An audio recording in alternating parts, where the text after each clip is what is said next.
Hi, my name is Randy Agert, and this is for the class Bad Words and Taboo Terms.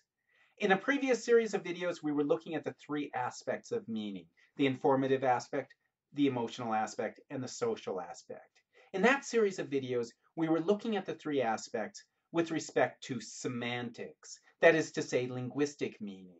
And we were looking at words, specifically taboo words, and how they can have those three different aspects of meaning linguistically associated with them through a linguistic convention that connects meaning and form.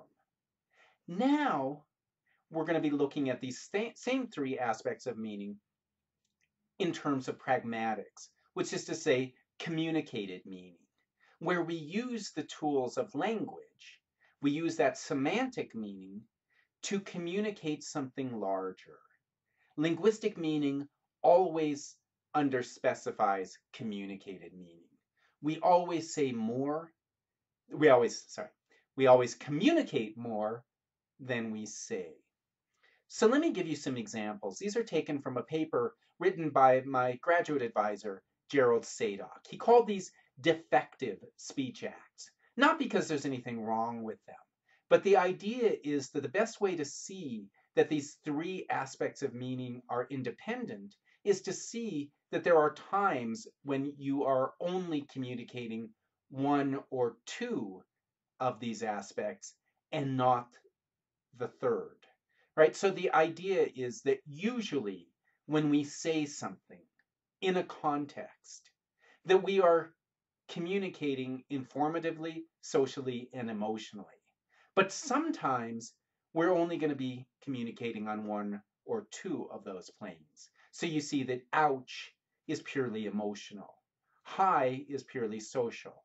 Huh is social and emotional. Boy, it's hot is informative and emotional. And I bet $5 is informative and social. So let's see how this works. So we've got this little boy who skinned his knee, and he says, ouch. Clearly, this is not informative because you wouldn't say to him, liar, when he says, ouch, right? Now, you can imagine a context when you might be informing somebody of something. Like, for example, if somebody is standing on your foot and you say, ouch, you might be informing them, hey, look, you're standing on my foot. But that depends on the context. In this context, he is just purely emoting. Also notice that there's no social expectation here. He's not obliging anybody to respond to him. And in fact, you can see that this isn't social because a lot of the time I find myself saying ouch when I am entirely alone. In our next example, we've got this smiling little boy on the slide who says, hi. Notice again that this is not informative. You wouldn't say, you're lying to a boy who says hi to you. Also notice that there's no real emotion involved. You can indicate emotion through your, intonation. So you can, if you're really happy to see somebody, you can say, hi, kind of a sing-song hi. If you're not happy to see somebody, you can say it kind of flat, like hi. But notice that that's the intonation communicating that, not the word itself. So the utterance itself of hi is not emotional in and of itself. It's purely social. And notice that, for example, if you were walking across campus and somebody said hi to you and you ignored them, that you would be breaking a social ritual. And they would be licensed to think that you were a really rude and unfriendly person. Okay, imagine this situation where this woman says something kind of strange. So when he called me Saturday night, I was busy shaving my toes, and this woman responds, huh? Notice that it's that particular intonation. Huh? Right? It's not huh, it's huh, right? That particular intonation of huh is used for two purposes. One is to express confusion, surprise, and emotion. And the other is to communicate something social, which is to say that you are socially obliging the other person to explain themselves. So if somebody says, huh, to you, then they are saying, what you just said confused me, and I want you to explain it. And if you don't explain yourself, again, you're violating a social ritual. All right, this guy sweating in the hot sun, and he says, boy, it's hot.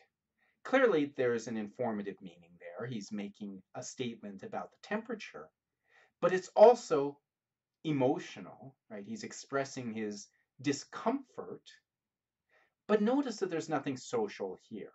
There's no expectation that you have to respond when somebody says, boy, it's hot. You can ignore them and you haven't broken any contract there. And the final example, I bet $5. Now, in this case, again, there's clearly something informative involved. We have to know what it means for him to bet $5, right? But there's also something very social going on here. A bet is only a bet if there's uptake. If the other people around the tables all say, I fold, then the bet doesn't go through. If you say to somebody, I bet you the Utes will beat the Cougars, that's not a bet until the other person does an uptake. And an uptake can take different forms. It can take a linguistic form like you're on, or it can take a purely physical form like holding out your hand to shake.